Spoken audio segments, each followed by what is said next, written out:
Jadi di pergerakan revitalisasi itu kita harus bisa wujudkan bagaimana kita menghadirkan kita tidak membeda-bedakan dengan berbagai latar peserta didik. Jadi memang kita menjadi sebuah curahan dari peserta didik yang tipe lemah, yang tipe tinggi, semua kita. Kalau dulu termasuk saya waktu belajar, kita cenderung banyak perhatian kepada peserta didik yang berkemampuan di atas karena nyaman, enak kita berkomunikasi enak. Tapi kita sekarang harus bisa menyesuaikan dengan berbagai tipikal karakter peserta didik sehingga kita hadir di tengah-tengahnya itu adalah pertanda kita bisa menyamankan anak-anak. Bismillahirrahmanirrahim. Assalamualaikum warahmatullahi wabarakatuh. Waalaikumsalam warahmatullahi wabarakatuh. Boleh Pak, dari posisi enak Pak. Baik Bapak Ibu, saya berdiri biar semangat Pak Henry. Alhamdulillahirrahmanirrahim. Wassalatu wassalamu ala asyrofil anbiya'i wal mursalin wa ala alihi wa sahbihi rasulillah ajma'in. Asyhadu an la ilaha illallah wa asyhadu anna Muhammadar Rasulullah.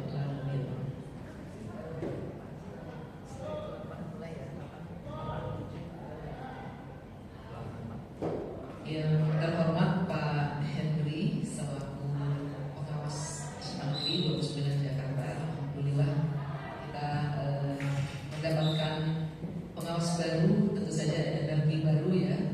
Selama ini dibersamai dengan Pak Lubis, nah sekarang penggantinya adalah Pak Henry. Tentu akan banyak pembaruan-pembaruan ya di dalam coach atau pembinaan pengawas saat ini untuk kita semua. Apalagi kita berada di tahun ketiga program sekolah bergerak angkatan 2 provinsi DKI Jakarta. Dan jauh kan? Nanti untuk Bapak Sigit Gunawan SPD untuk memberikan aksi nyatanya sebagai CGP angkatan ke-9 Pak. Oh, angkatan 11, silakan.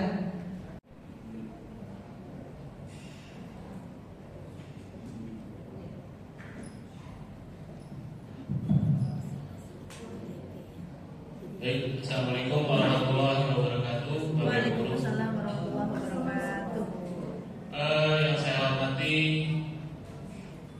pengawas SMA Negeri 29 Jakarta, Pak Henry, dan yang saya hormati Kepala Sekolah SMA Negeri 29 Jakarta, Ibu Dr. Anda Ridmi Hayati MPD, dan Kepala Tata Usaha Pak Nurul beserta jajarannya, dan Bapak Ibu Guru Wakil Kepala Sekolah SMA Negeri 29 Jakarta yang saya hormati, serta Bapak Ibu Guru hebat SMA Negeri 29 Jakarta.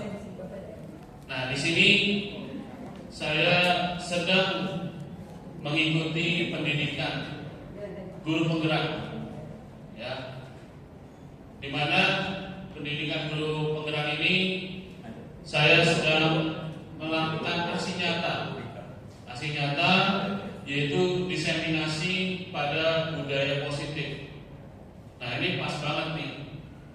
Pada saat kemarin saya ditawarkan oleh Pak Haji, Pak Sigit, ini besok ada PMO tentang disiplin positif.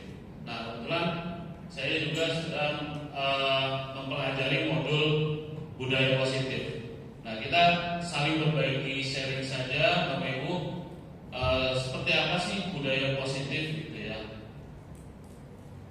Nah, sebelum kita mulai, di sini kita coba bikin kesepakatan dari forum diseminasi ini. Nah, ini ada kesepakatan romantik saya, yaitu pertama menghargai siapapun ya yang berbicara nanti, kemudian yang kedua menjadi pendengar yang baik. Nah, kira-kira yang ketiga dan keempat, Bapak Ibu ada yang mau memberi masukan kesepakatan kita ke depan selama 1 jam ke depan? Mungkin ada dari Bapak Ibu? Ya. Oke, berpartisipasi dalam diskusi. Ya. partisipasi aktif.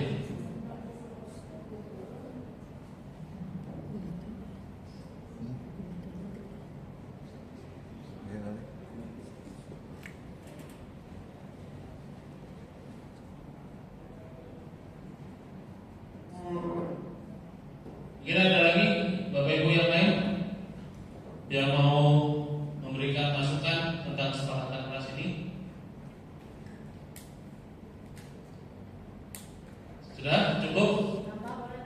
Ya, silakan Bu Risma. Berada di kelas tepat waktu. Berada di kelas tepat waktu.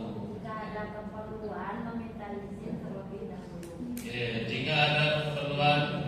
Nah, ini Melatih disiplin, Pak. menaati disiplin, betul. Nah, ini setiap saya roka karya, nah ini PP selalu memberikan. Jadi di sini banyak guru hebat. Jadi kita saling sharing saja untuk kegiatan hari ini. Ya, next. Nah, modul yang kita pelajari, yang saya pelajari di pendidikan guru penggerak, modul guru yang positif itu yang pertama ada perubahan paradigma belajar. Ya, kemudian disiplin positif, lalu motivasi perilaku manusia, kemudian keyakinan kelas, kebutuhan dasar manusia, posisi kontrol, restitusi, dan segitiga restitusi. Oke, next. Nah, perubahan paradigma di sini ada gambar di Bapak Ibu ini. Nah, kira-kira apa yang bisa Bapak Ibu sampaikan dari gambar ini? Ini peta di bawah. Mungkin ada Bapak Ibu yang mau menyampaikan.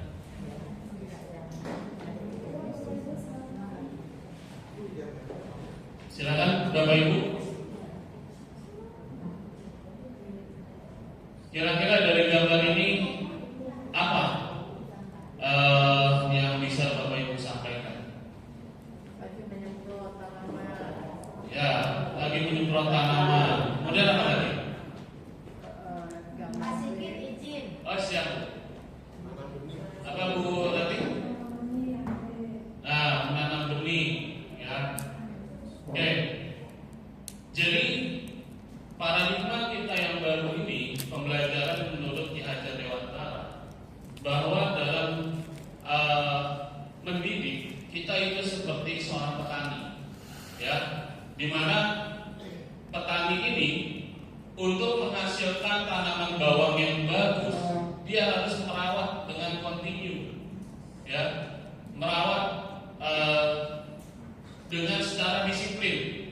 Kapan dia harus menyemprot hama, ya, menyemprot obat hama, kemudian kapan dia harus menyingkirkan rumput-rumput pengganggu, ya. Nah, itu secara teoritis bahwa menurut Ki Hajar Dewantara, di dalam kita melakukan penyemaian, ya, pendidikan terhadap peserta didik kita itu harus secara kontinu, ya, tidak bisa itu setengah-setengah atau bahkan kita cuek, gitu ya. Ternyata sama seperti seorang petani, ya, untuk mendapatkan bibit unggul, hasil yang bagus, lulusan yang unggul, maka kita harus secara kontinu mendidiknya, membersihkan hal-hal yang mengganggu dari peserta didik kita, gitu ya, agar dia tidak terkontaminasi dengan hal-hal buruk seperti itu. Next. Nah, di sini pembelajaran dengan paradigma baru merupakan pembelajaran yang dirancang berdasarkan pembelajaran yang berdiferensiasi. Nah, ini kita di kurikulum Merdeka itu Bapak Ibu mungkin sudah menerapkan, karena kita sudah berjalan 3 tahun kurikulum Merdeka. Jadi untuk pembelajaran berdiferensiasi ini, saya yakin semua Bapak Ibu sudah menerapkan, ya, bagaimana cara metodenya, kemudian menyiapkan bahan ajarnya, ya, itu saya pastikan semua sudah mencoba. Nah, kenapa harus berdiferensiasi?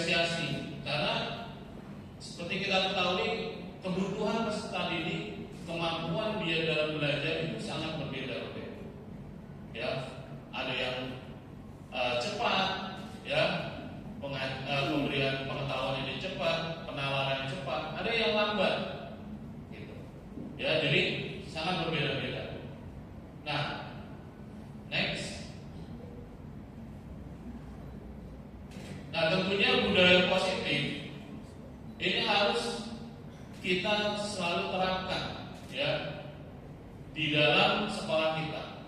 Untuk apa? Ya untuk mendukung jalannya proses pendidikan. Ya, dengan adanya budaya positif, peserta didik itu bisa kita arahkan dengan hal yang lebih baik. Ya, kebiasaan-kebiasaan positif kita sebagai seorang guru, seperti tadi di PMO sudah dijelaskan bahwa kita harus memunculkan budaya positif dari diri kita sendiri terlebih dahulu. Ya, sehingga anak akan meniru. Ya, seperti dari konsep Ki Hajar Dewantara, ya, ing Arso Suntolodo, ing Madya Pamungkaso, Tuturi Handayani, ya. Jadi guru itu sebagai hak seseorang yang digugu dan ditiru. Segala perbuatan, segala perkataan yang kita keluarkan, ya, selama kita berinteraksi di sekolah, itu murid akan melihat, ya, akan memandang kita seperti apa nanti. Next. Nah, di sini ada miskonsepsi teori kontrol, ya Bapak Ibu. Mungkin selama ini kita menganggap, wah saya bisa jadi wali kelas mengatur siswa-siswa saya lebih baik, ya. Atau misalnya kita bisa mengontrol anak-anak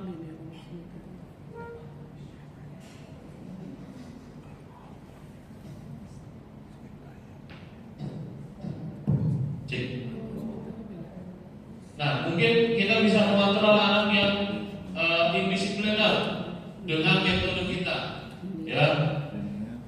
Kalau zaman dulu, ketika kita masih kuliah sekolah, terkadang guru itu kalau lagi ngomelin, ya, itu selalu menggunakan fisik, ya. Entah ada yang dipukul dengan penggaris, ada yang dilempar dengan menghapus, gitu ya, Bapak Ibu. Itu selalu kita merasakan, ya. Bahkan itu teringat sampai kita dewasa, gitu. Ya, kira-kira ada nggak Bapak Ibu yang mengalami dulu waktu sekolah? Ada ya, pernah ya? Ada. Jadi itu kira-kira pengalaman manis atau pengalaman buruk? Pahit, mana pahit? Ya. Pahit. Pengalaman pahit. Ya. Tapi kita menikmati. Karena memang kita salah, kita menikmati. Tapi dengan paradigma yang baru ini, itu kita harus menguranginya. Bahkan kita hilangkan, kita ubah metodenya dengan teori kontrol yang ada nanti. Nah, kemudian yang kedua, ilusi bahwa semua penguatan positif efektif dan bermanfaat. Ya, terkadang kita kita mau memotivasi siswa. Ya, ayolah nak, kamu harus belajar, ya, supaya kamu nanti kelak bisa lebih baik lagi. Nah, penguatan positif ini kalau kita tidak secara kontinu memberikan motivasi, itu juga akan sia-sia. Ya. Jadi bagaimana kita memotivasi anak supaya kebiasaan positif itu harus timbul dari diri anak itu sendiri. Ya. Ya, tentunya kembali lagi ke diri kita. Sebagai guru, sudah belum kita memberikan contoh yang baik, ya, kepada peserta didik kita. Kemudian ilusi bahwa kritik dan membuat orang merasa bersalah dapat menguatkan karakter, ya. Nah, ini terkadang sering terjadi pada diri kita, ya Bapak Ibu. Mungkin kita pernah merasakan ketika kita jengkel dengan anak, ya udah dibilangin gak bisa, ibarat orang sekarang udah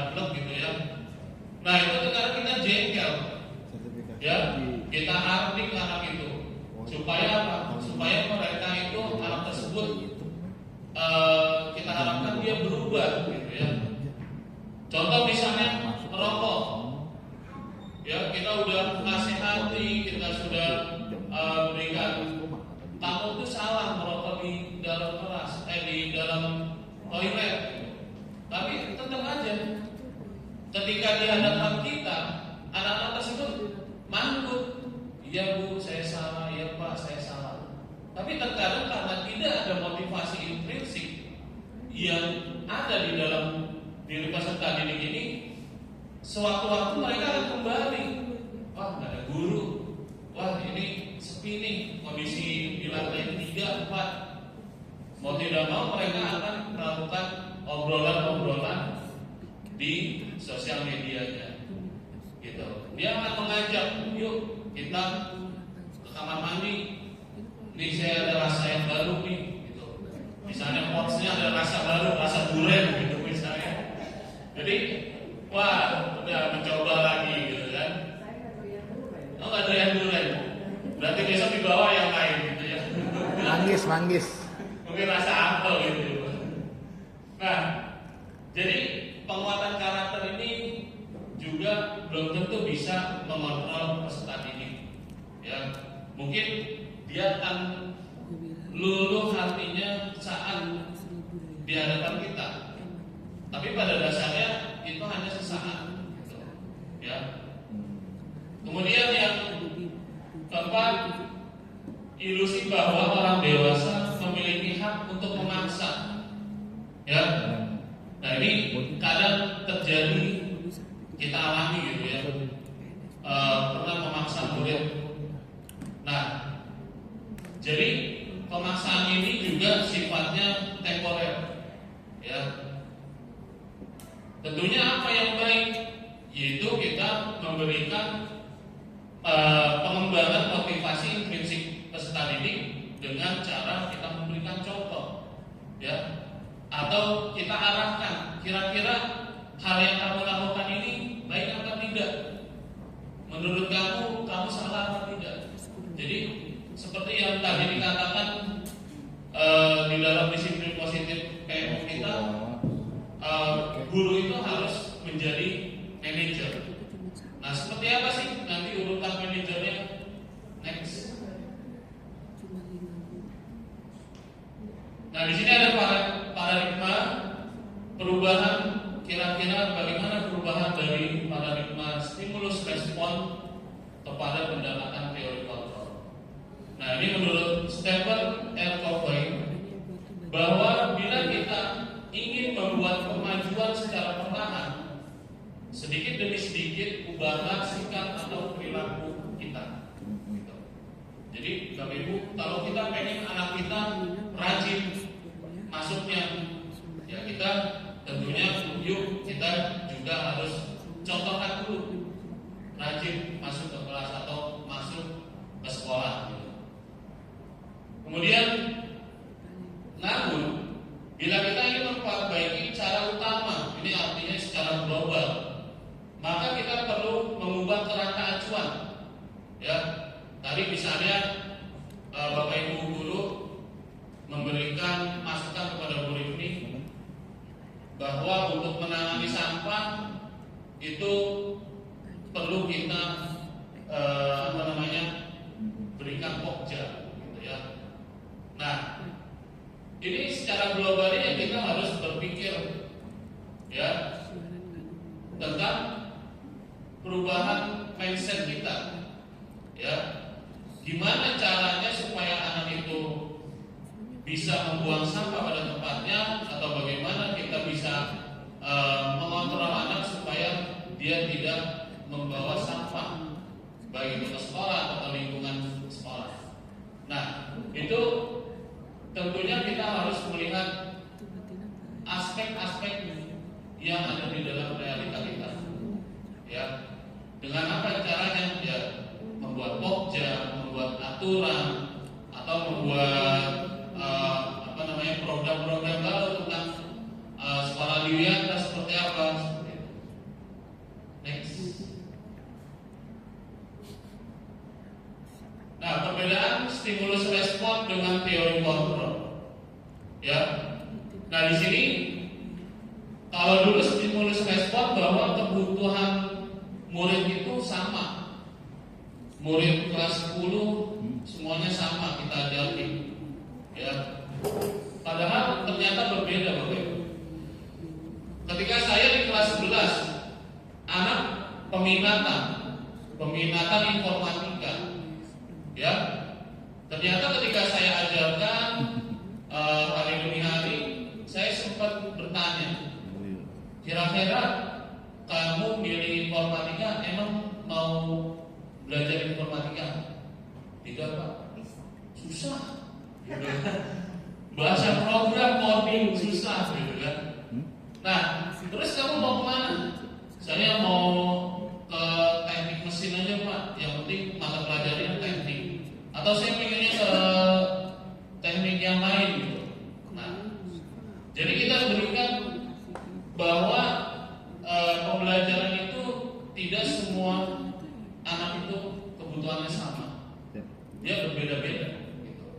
Nah, kemudian terkadang kita melihat semua orang tuh gambarannya sama. Aku pokoknya lulus dari sini harus ke perguruan tinggi, atau ternyata gambaran seseorang itu ada yang berbeda-beda tergantung latar belakang. Ada yang misalnya dia mampu keluarganya, nah pasti dia akan lanjut ke perguruan tinggi negeri atau ke swasta. Tapi ada juga yang tidak mampu. Bagaimana cara kita membekalinya, gitu ya?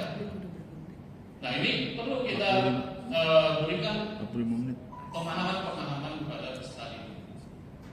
Nah kemudian di sini banyak sekali, ya, ada yang kita mencoba mengubah orang berpandangan terhadap orang lain, ya, sampai model berpikir menang dan kalah, ya. Nah ini model berpikir menang dan kalah. Terkadang kita sebagai guru merasa, wah, kamu harus nurut sebagai murid. Apa yang kita sudah atur harus diikuti. Atau misalnya anak melanggar, baru melanggar, kemudian kita harus langsung hukum dia tanpa harus tahu apa asal mula dia bisa melanggar seperti itu. Ya, kita nggak tahu alasan-alasan dia kenapa dia seperti itu. Ya. Next. Oke, dia makna disiplin. Nah, makna kata disiplin tadi di PMO goalsnya kita disiplin positif. Nah, kira-kira makna disiplinnya apa sih, Bapak Ibu? Diselipin. Apa Bunger? Udah ngomong. Nah, itu Diselipin. iya, beda ya disiplin sama diselipin ya. Beda itu. Kira-kira apa? Aku paham. Nah, ada yang tahu? Oke. Next. Disiplin. Mau jawab? Oh belum, nggak ada jawab. Tadi ngajuin pertanyaan, mau jawab udah dipotong lagi. Nggak usah pakai mic. Oke, silakan. Taat aturan, Pak. Taat aturan, baik. Ya, taat aturan. Nah, jadi kata disiplin ini suatu yang dilakukan seseorang pada orang lain untuk mendapatkan kepatuhan. Benar. Ya, jadi orang dikatakan disiplin itu rata-rata dia patuh dengan aturan yang dibuat oleh orang lain. Ya, misalnya kita sebagai guru punya aturan dari BKD, jam BKD. masuk BKN. BKD. Iya BKD. Dengarnya BKT. BKD. Banjir Kanal Timur. Nah, punya aturan di BKD kita masuk jam 6.30, pulang jam 15.00. Nah itu kan aturan yang buat pemerintah gitu ya, atasan kita. Nah tentunya kita sebagai seseorang yang disiplin, kita harus sampai ke sekolah itu sebelum jam 6.30 gitu. Ya, itu yang dikatakan kepatuhan atas aturan-aturan yang dibuat oleh orang lain. Next. Nah, di sini kata disiplin menurut Ki Hajar Dewantara yaitu pertanggungjawaban. Itulah selalu menjadi, nah ini ada bahasa Belanda ini. Coba siapa yang bisa menyebutkan Verantwoordelijkheid, ya. Itulah selalu menjadi sisihan hak dan kewajiban dari seseorang yang berpegang kekuasaan atau pimpinan dalam umumnya. Adapun arti lain yaitu orang tadi harus mempertanggungjawabkan dirinya serta tertibnya lakunya dari segala hak dan kewajiban. Artinya gini, kita sebagai orang yang disiplin, kita harus menertibkan diri kita, ya. Jadi kita bagaimana cara bertingkah laku, ya, menertibkan kita supaya kita tepat waktu, gitu ya, terhadap hak dan kewajiban. Nah, makanya disitulah dibuatnya sebuah aturan-aturan yang membedakan antara hak dan kewajiban dari tiap-tiap orang. Next. Nah, di sini makna kata disiplin yaitu disiplin diri dapat membuat murid memahami dan menyadari berdasarkan motivasi internal, bukan akibat paksaan, ujian ataupun hukuman.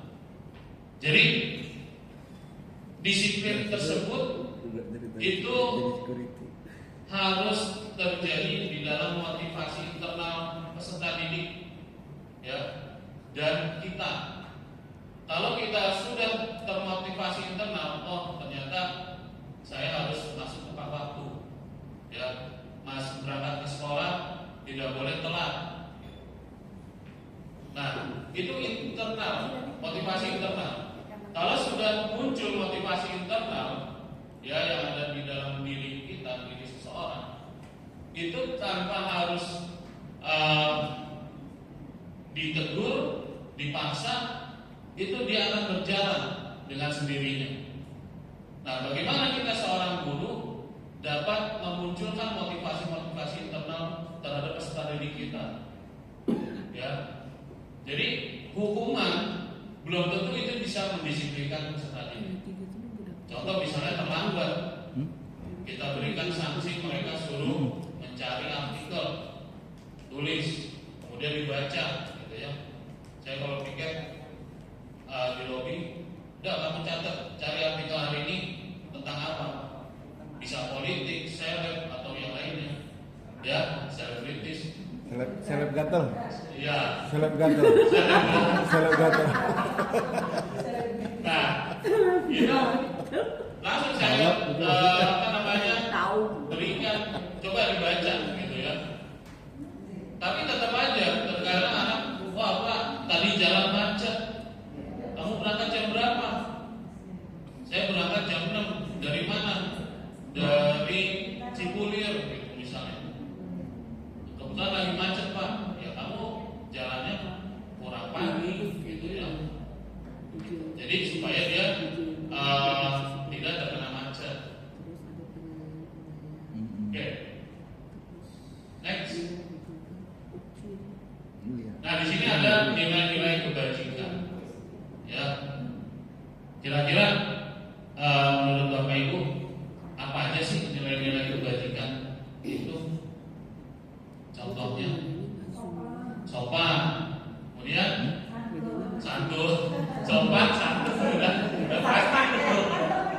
Iya, ramah, kemudian apa Bu? Empati, ya. Nah itu banyak sekali ya nilai-nilai kebajikan, ya. Nah, nilai-nilai kebajikan ini dibagi menjadi beberapa teoritas. Coba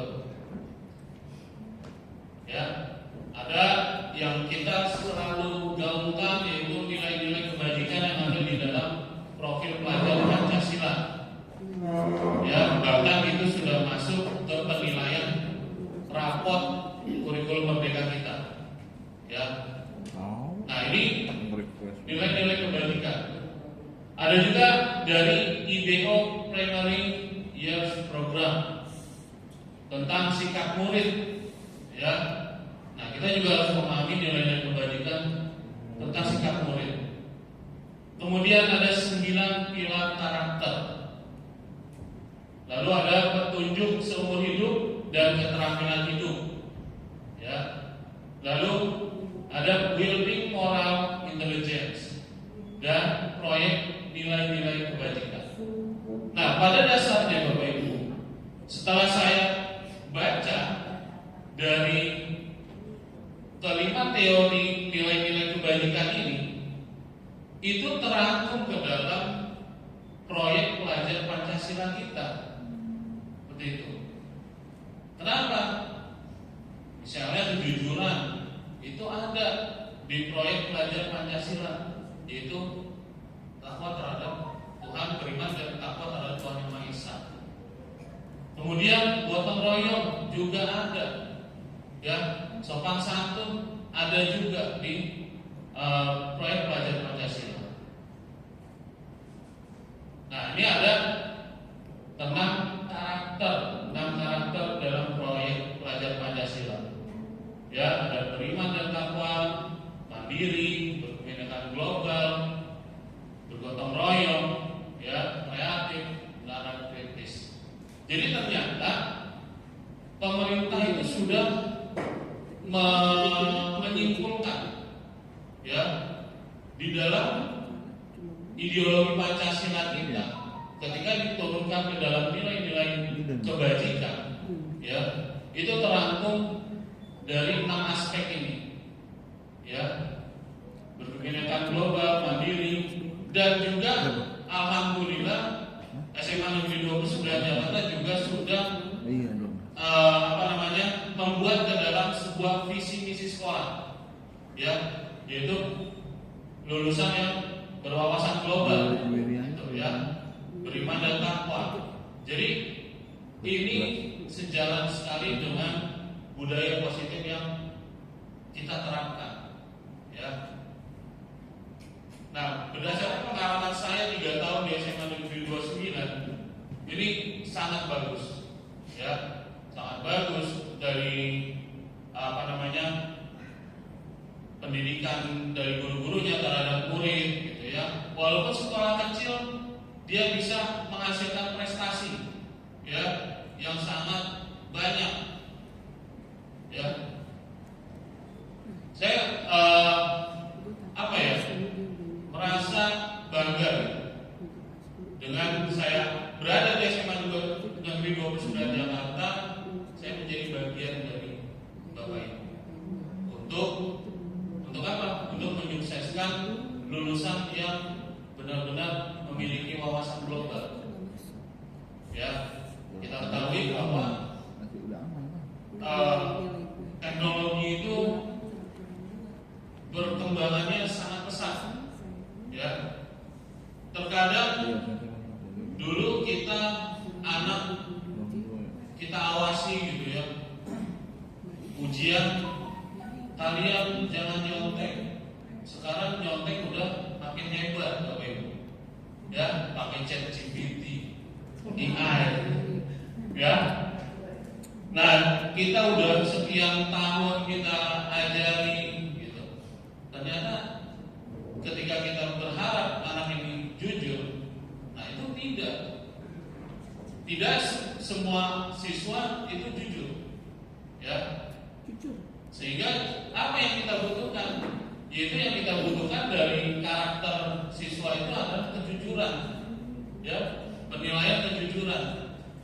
Selain kita menilai dia secara pengetahuan, kita juga menilai karakternya. Seperti itu. Next. Nah, sini keyakinan sekolah, ya, keyakinan kelas. Tentunya Bapak Ibu guru sudah membuat di awal pertama kali mengajar gitu ya, keyakinan kelas, terutama wali kelas ya. Wali kelas juga selalu membuat keyakinan kelas di awal. Nah, ini pada sebelum saya mengikuti pendidikan guru penggerak ya pada modul 1.4 ini, yang saya tahu itu keyakinan kelas kita buat kesepakatan di kelas, kemudian kita pajang tempel gitu. Ternyata setelah saya mengikuti CGP ini, bahwa keyakinan kelas itu masih harus kita olah, Bapak Ibu. Contohnya misalnya, biasanya apa sih kalau anak itu memberikan saran ide dari keyakinan kelas tersebut? Biasanya apa, Bapak Ibu? Tidak membuang sampah sembarangan, ya kan? Atau apalagi tidak boleh terlambat. Nah, itu sebenarnya masih kata-kata negatif. Nah, gimana supaya kita memotivasi intrinsik anak? Kata-kata negatif tersebut harus kita ubah menjadi kata-kata positif. Ya, misalnya tidak membuang sampah. Kira-kira kata positifnya apa? Membuang sampah pada Pada tempatnya. Membuang sampah pada tempatnya. Atau kata lainnya, jaga kebersihan kelas gitu ya. Itu kan positif gitu. Atau kalau misalnya tidak terlambat, apa kalau tidak terlambat? Hadir tepat waktu. Tepat waktu hadir ke dalam kelas gitu. Jadi disitulah anak yang dipikirkan itu, oh tidak boleh terlambat, nggak boleh terlambat gitu. Ujung-ujungnya apa? Ya terlambat gitu. Kita terkadang gini ya Bapak Ibu, saya kalau naik motor di depan ada lubang atau ada sekarang tuh ada kayak lampu-lampu tuh pembatas sepeda ya. Nah, ketika kita mau menghindar, jangan kenain, kena beneran gitu ya. Nah, itu mindset, perubahan mindset itu penting. Ya, kalau otak kita selalu jangan tidak, malah melakukan. Tapi kalau hal yang positif, ya hindari gitu ya. Masuk tepat waktu. Nah, itu intrinsik peserta didik itu akan mengolah. Oh iya, saya harus tepat waktu. Dan juga next, di sini dalam membuat keyakinan kelas bahwa guru itu harus mewujudkan terbentuknya keyakinan kelas dengan adanya kesepakatan, Bapak Ibu. Ya, terkadang kita lupa. Saya pun kemarin lupa. Dalam membuat kesepakatan kelas, kita harus punya bukti kesepakatan. Apa itu bukti kesepakatannya? Ya, kita harus berikan tanda tangan. Ya, kita harus sertakan. Setelah anak kita suruh, ayo si A maju. Kesepakatan menurut kamu apa? Kesepakatan kelas kita. Begini Pak, si B, C, D. Ada yang menggunakan pamflet, ada yang menggunakan stiker gitu ya, stick note. Nah, setelah kita kumpulkan menjadi sebuah kesepakatan kelas, itu kita sebaiknya membuat pengikat dari kesepakatan kelas tersebut. Berupa apa? Tanda tangan. Ya, tanda tangan ini yang kita butuhkan. Sehingga ketika anak melakukan pelanggaran pada kesepakatan kelas tersebut, anak itu dia akan berpikir, oh iya, saya kemarin sudah berjanji menandatangani kesepakatan kelas, gitu. Nah, jadi penting sekali kita membuat pengikat janji, ya, agar si anak ini terus merasa terikat dirinya terhadap peraturan-peraturan yang sudah mereka buat seperti itu. Nah, kemudian keyakinan sekolah atau kelas berupa pernyataan-pernyataan universal yang mudah diingat dan dipahami. Ya, tadi itu harus kita keluarkan, gitu ya. Kata-kata positif, kemudian yang membangun motivasi pada diri murid itu sebaiknya kesempatan langsung kita buat. Next.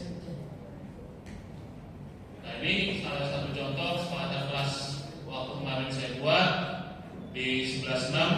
Nah, karena saya baru mengenal tentang kesepakatan kelas saat tolak karya kemarin, ternyata yang saya buat ini masih harus diolah, gitu ya. Tidak ujung-ujung seperti ini terus kita simpulkan lalu kita panjang. Nah, itu kesepakatan kelasnya itu dari kalimat-kalimat yang tidak baku tadi kita olah menjadi kalimat positif, atau yang konotasi negatifnya kalimatnya kita ubah menjadi positif. Next. Oke, kita relax sejenak, ya. Nah, coba Bapak Ibu menghadap ke temannya kanan kiri atau depan belakang. Depan belakang boleh. Depan belakang boleh. Ya, coba silakan Bapak Ibu menghadap temannya. Kita relax. Bu Nisa boleh, Bapak Haji, Bu Risma sama kita. Bu Risma sama Bu Ita boleh, silakan. Ya. Yang dekat aja. Oke, silakan ditatap temannya mukanya, kemudian kita lihat. Kita senyum. Kira-kira nih kita senyum. Ya, yang tadinya awalnya kita senyum, terpaksa ketika kita lihat temannya senyumnya lebar banget gitu ya. Ada yang bebas gimana, Pak? Hah?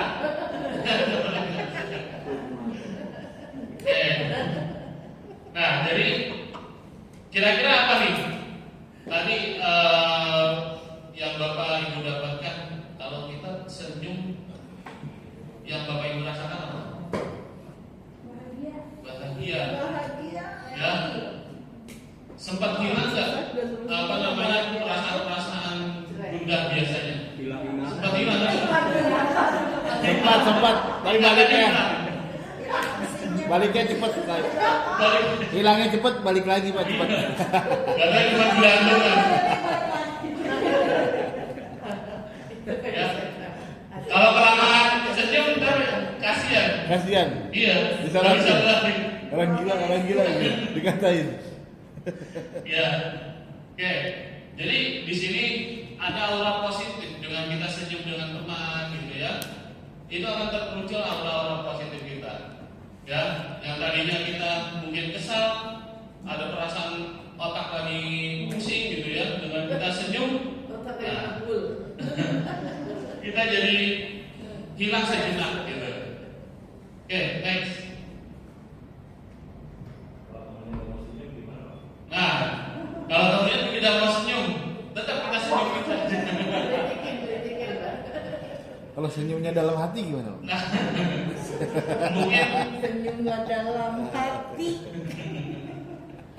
ya. Nah, jadi ini kita akan lanjut next tentang kebutuhan dasar manusia. Tadi kenapa tadi saya minta untuk senyum selama 30 detik. Jadi ternyata Bapak Ibu, kita sebagai manusia itu punya kebutuhan dasar. Anak murid kita juga punya kebutuhan dasar, ya. Dia namun tidak kita ketahui secara langsung atau tidak ditonjolkan secara langsung, ya. Nah, ini yang kita harus peka, kita harus pelajari gitu ya Bapak Ibu. Kebutuhan dasar apa aja sih yang ada di dalam manusia gitu. Next.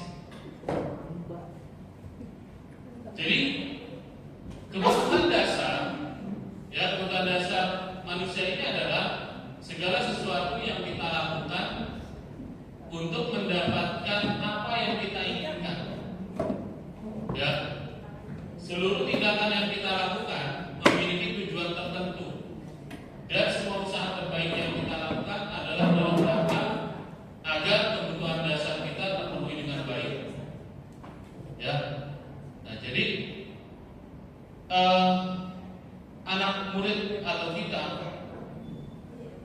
punya kebutuhan dasar mereka.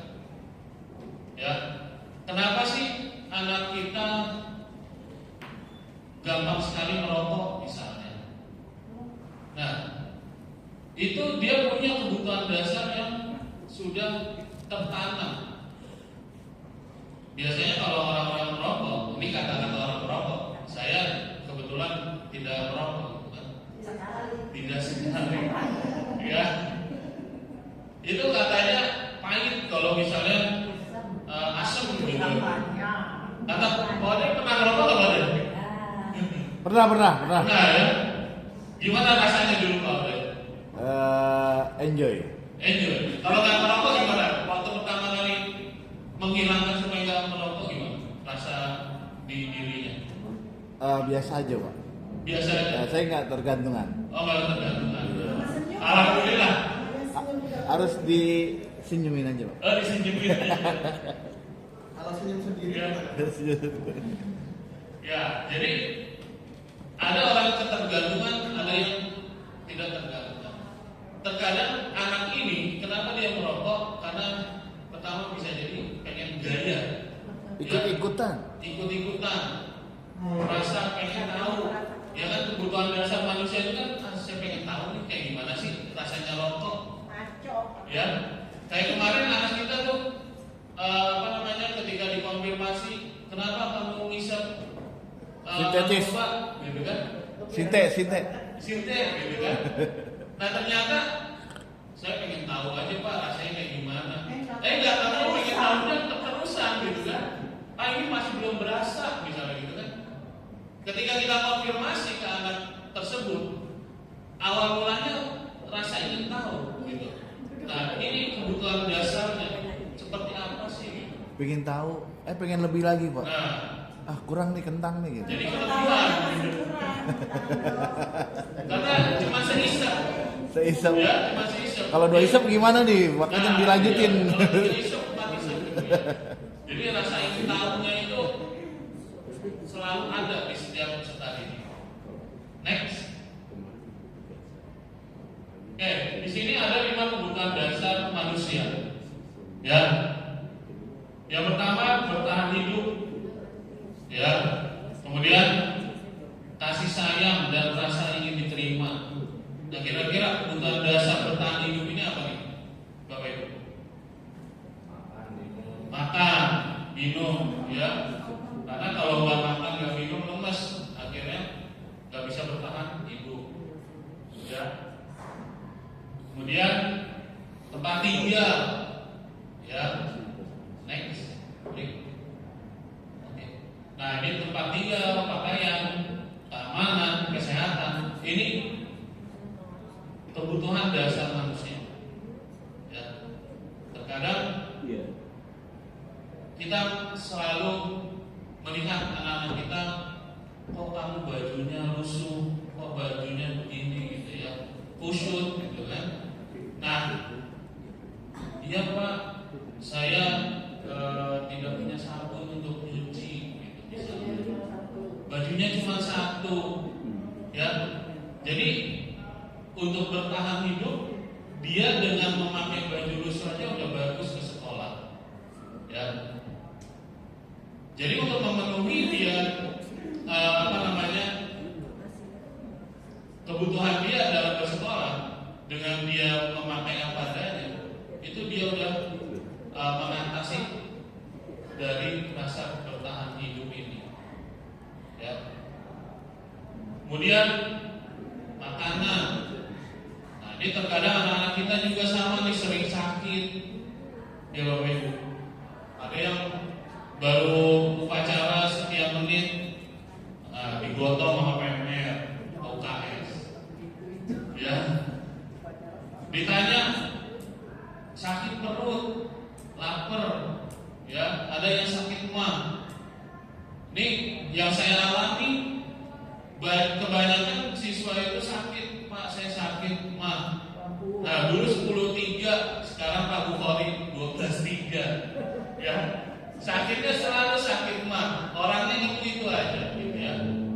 Ketika kita konfirmasi, datangi rumahnya, oh ternyata kondisinya seperti itu, ya.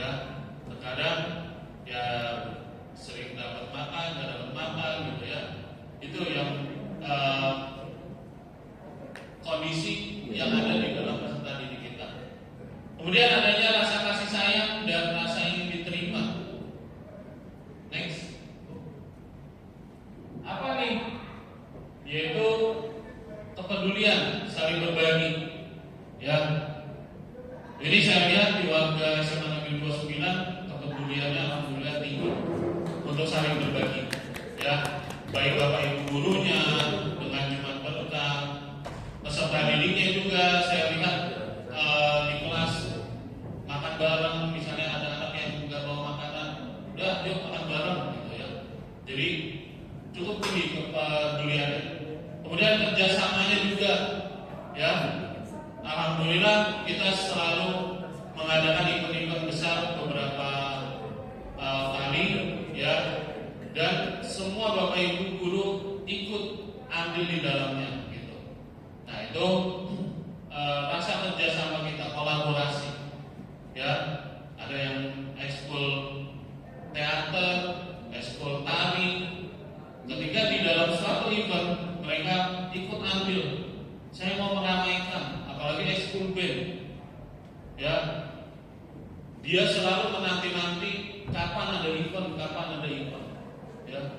Nah itu udah muncul di dalam peserta didik kita. Menjadi bagian dalam kelompok. Nah itu tadi. Kemarin ketika Tuencup, sebelum Tuencup KBB, nah ini anak band pengen, udah saya mau tampil aja, ya, nggak usah dibayar.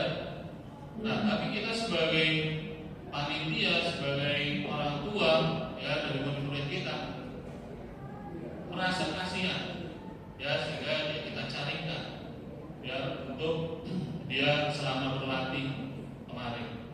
Kemudian di Tuencup juga sama, ya. Jadi dari anak-anak didik kita ini, dia selalu ingin menjadi dalam bagian kelompok kegiatan, ya. Itu alhamdulillah sudah muncul kesadaran dari murid-murid kita. Next. Kemudian penguasaan.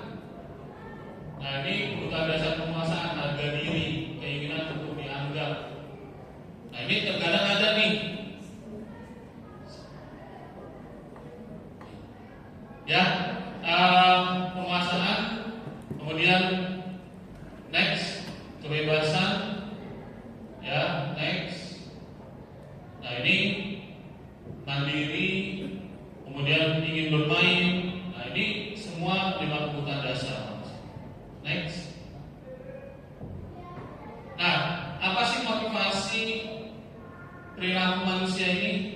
Ternyata motivasi perilaku manusia itu ada 2, ada motivasi intrinsik dan ekstrinsik. Nah ini motivasi intrinsik, misalnya untuk menghindari ketidaknyamanan hukum, untuk mendapatkan imbalan atau penghargaan dari orang lain.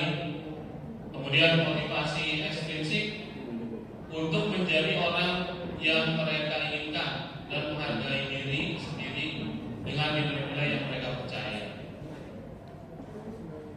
Next. Nah, sini ada posisi kontrol restitusi. Ya. Apa sih posisi kontrol? Next. Nah, ternyata posisi kontrol restitusi ini bagaimana kita seorang guru dalam menangani sebuah permasalahan peserta didik kita. Ya, tadi di dalam PMO Bu Rifni menjelaskan bahwa guru itu tidak hanya sebagai pemantau, tapi harus sebagai manajer, gitu ya. Nah, ternyata di dalam modul yang saya pelajari, posisi kontrol ini ada 5. Ada guru sebagai penghukum, guru sebagai pembuat rasa bersalah, kemudian guru sebagai teman, kemudian guru sebagai pemantau, dan yang tingkatan yang paling tinggi yaitu guru sebagai manajer. Next. Nah, ini ada contoh tabel 5 posisi kontrol. Misalnya guru sebagai penghukum, ya. Ini mungkin dulu kita pernah ngalami, kamu ini tidak melakukan mengerjakan tugas, awas ya, gitu ya. Nah itu posisi kita sebagai guru masih sebagai penghukum, ya. Karena kita menekan, menghardik peserta didik kita untuk melakukan yang kita perintah. Kemudian ada guru membuat rasa bersalah. Contohnya gimana? Misalnya kamu seharusnya kamu sudah tahu, ya, ibu Ibu lelah sekali mengatakannya, ibu stres. Ya, artinya gimana? Ini anak berulang kali melakukan. Ya, nah ini supaya dia merasa bersalah dengan tindakan yang dia lakukan berkali-kali, maka biasanya guru akan mengatakan seperti itu. Ya, saya udah berulang kali arahkan, saya udah kasih tahu gitu ya. Kemudian ada guru sebagai teman.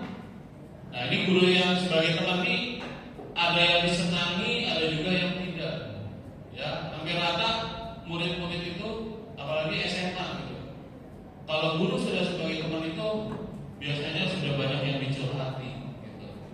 Contoh misalnya, ketika kita memposisikan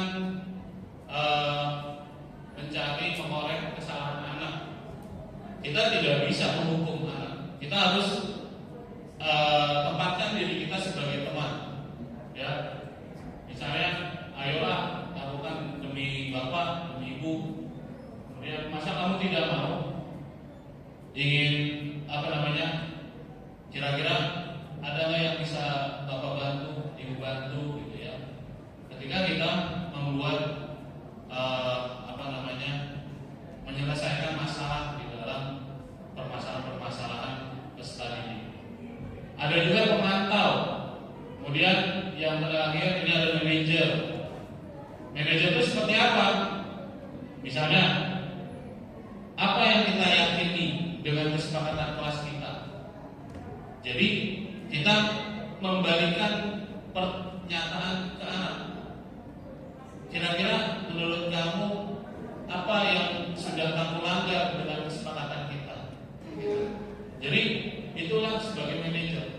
Dia tidak menghakimi, ya, dia tidak memberikan alasan-alasan, gitu ya.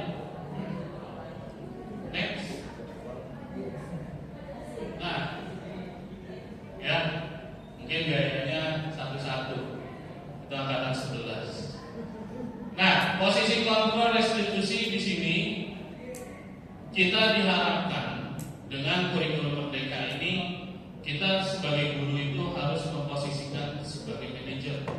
Ya, kenapa? Tadi sebagai manajer itu, baik Pak. Sebagai manajer itu kita akan mendapatkan win-win solution.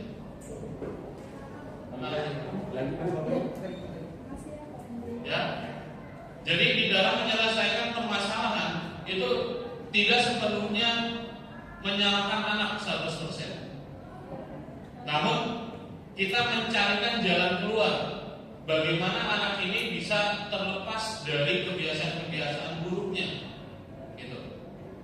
Dengan kita memposisikan sebagai manajer, anak itu merasa diberikan jalan keluar. Karena pada dasarnya anak ini masih posisi rasa ingin tahu. Biasanya anak-anak sekolah, tingkat sekolah itu rasa ingin tahu sangat tinggi. Nah, kita sebagai orang yang dewasa, biasanya pengalamannya lebih banyak, sehingga kita memberikan arahan-arahan yang nih, kalau seperti ini kamu akan selamat, ya, kamu jangan melakukan ini karena bahayanya begini. Jadi sebagai manajer itu lebih ke arah mengarahkan. Next. Selain itu, posisi manajer itu mengacu pada restitusi yang dapat menjadikan murid sebagai manajer juga, ya, bagi dirinya, bukan bagi orang lain. Artinya si anak ini jadi bisa mengontrol dirinya sendiri pada hal-hal yang negatif. Oh, ternyata ini tidak baik, sehingga dia akan mengubah dari perilaku yang tidak baik menjadi perilaku yang positif. Ya, next. Nah, di sini sebagai manajer, guru dapat berbuat sesuatu bersama murid. Misalnya mempersilahkan murid bertanggung jawab, ya, mendukung murid agar dapat menemukan solusi, gitu ya. Jadi contoh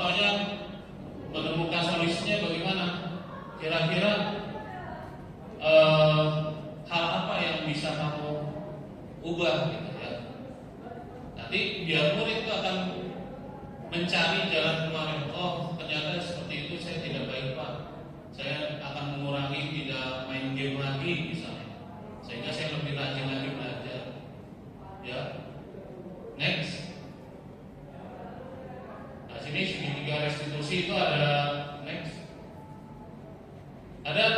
3 tahapan di dalam segitiga restitusi Bapak Ibu. Ya. Yang pertama tahapan menstabilkan identitas. Ya. Kemudian yang kedua validasi tindakan yang salah. Yang ketiga menanyakan keyakinan kelas. Seperti apa sih menstabilkan identitas? Next. Nah, menstabilkan identitas ini dilakukan berdasarkan prinsip bahwa membuat kesalahan adalah bagian dari proses pembelajaran yang nantinya akan menggeser identitas gagal ke arah identitas yang sukses. Ya. Jadi untuk kita mengkonfirmasi peserta didik yang berbuat negatif, itu kita tidak bisa langsung menekan dia. Ya. Jadi kita harus menstabilkan identitasnya dulu. Kesalahan apa yang sudah kamu perbuat? Sehingga dia bisa berpikir, oh ya Pak, saya tadi salah berbuat merokok di toilet. Nah, kemudian dari rasa kesalahan dia itu, dia merasa saya gagal menjadi murid yang disiplin di SMA Negeri 29 Jakarta. Next. Kemudian yang kedua, validasi tindakan yang salah.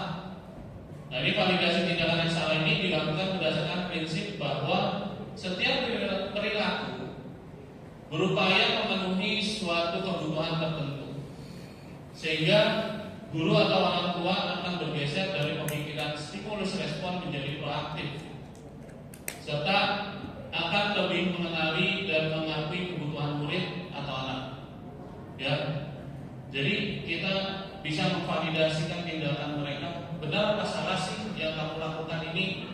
Ya, kira-kira menurut kamu merokok di sekolah benar apa tidak? Nah, itu kita bisa memvalidasi. Next. Kemudian posisi kontrol. Nah, ini ada contoh videonya. Ya, mungkin bisa kita simak, cuman suaranya kurang mendapat.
Salam.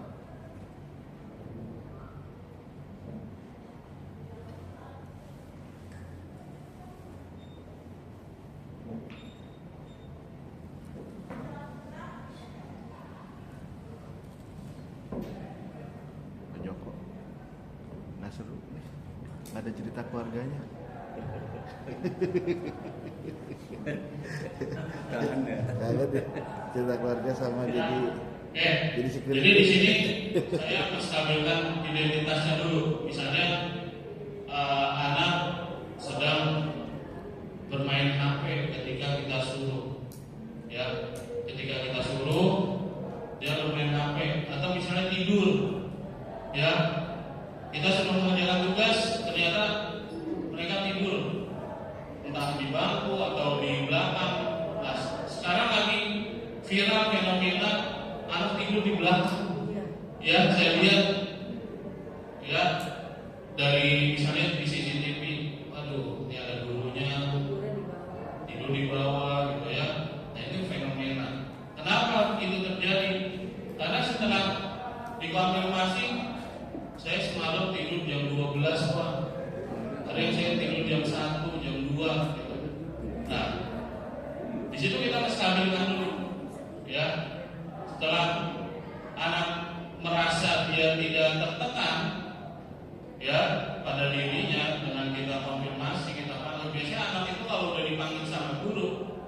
itu merasa tertekan, wah saya diapain nih, apalagi kalau Pak Haji manggil, nih Barkah kamu ke Ketua Wakil, udah tuh pikirannya macam-macam gitu ya. Nah di situ kita perlu stabilkan dulu, tenang dulu ya, terus kita tanya santai dulu gitu ya, baru di situ kita perdalam lagi permasalahan-permasalahan apa yang terjadi. Kemudian kalibrasi tindakan yang salah. Nah di sini kita mengkonfirmasi menurut anak tersebut yang dilakukan itu benar apa salah, gitu ya. Kemudian kalau dia sudah merasakan, oh iya saya salah Pak, saya tidur saat pelajaran Bapak. Kemudian kita tanya lagi, ya tentang keyakinan kelasnya. Kira-kira di dalam kelas itu ada keyakinan kelas boleh nggak tidur saat jam pelajaran? Ya, kalau nggak boleh, nah kira-kira nilai-nilai kebajikan apa yang sudah dilanggar, gitu. Ya, sehingga anak itu merasa, oh iya saya sudah melanggar keyakinan kelas yang kebajikan. Nah, baru di situ kita motivasi sebagai manajer.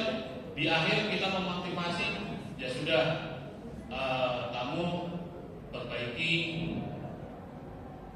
kelakuanmu lebih baik lagi, jangan diulang gitu ya. Misalnya tidurnya jangan terlalu malam sehingga kamu bisa bangun pagi gitu, sehingga di sekolah tidak ngantuk ya. Jadi kira-kira seperti itu Bapak Ibu ya. Mungkin itu saja yang bisa saya sampaikan di diseminasi ini. Kira-kira ada yang mau ngasih masukan Bapak Ibu atau pertanyaan? Silakan. Kita saling berbagi aja, tanya jawab atau memberikan masukan. Silakan Bapak Ibu. Dari Buker. Masukannya. Terima kasih Pak Sigit.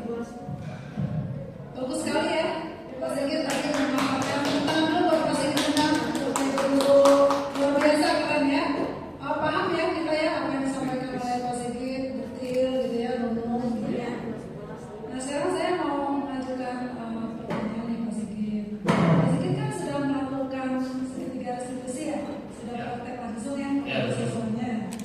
Nah terus apa gitu yang Pak Sigit rasakan gitu dengan pengakuan Pak Sigit selama ini kan mungkin selama ini kan bukan dengan cara segitiga restitusi ya, dengan cara memanggil atau bagaimana orang atau bagaimana kan selama ini. Nah, kemudian dengan cara yang paradigma baru nih dengan segitiga restitusi. Nah, apa yang Pak Sigit rasakan? Kemudian di sisi siswanya juga, apakah siswa tersebut lebih senang dengan cara ini atau bagaimana? Silakan. Baik, terima kasih Bu Ferry atas pertanyaannya. Jadi yang saya rasakan dengan menggunakan memahami metode segitiga restitusi ini, bahwa dalam penanganan anak ini kita tidak bisa serta-merta langsung menghukumnya ya. Kenapa? Biasanya kalau kita langsung hukum, itu anak merasa bisa jadi menyimpan hal-hal dendam gitu, dendam atau dia tidak terbuka gitu. Tapi kalau kita masuk sebagai manajer, sebagai orang tua, anak merasa diayomi. Itu yang saya alami gitu ya. Dalam setiap kasus bersama Pak Haji gitu, itu dengan metode-metode, ternyata Pak Haji itu mengajari saya seperti ini loh, menangani siswa gitu. Secara tidak langsung saya mempelajari gitu. Oh, Pak Haji dalam mengorek kesalahan siswa itu seperti ini. Ternyata saya lihat, oh dia sudah memakai segitiga restitusi gitu. Efektif, lebih runtut, kemudian jelas gitu ya. Dan anak pun tidak merasa bersalah setelah selesai kita panggil gitu. Mereka lebih enjoy aja, bahkan bisa menjadi partner kita ke depannya. Seperti itu.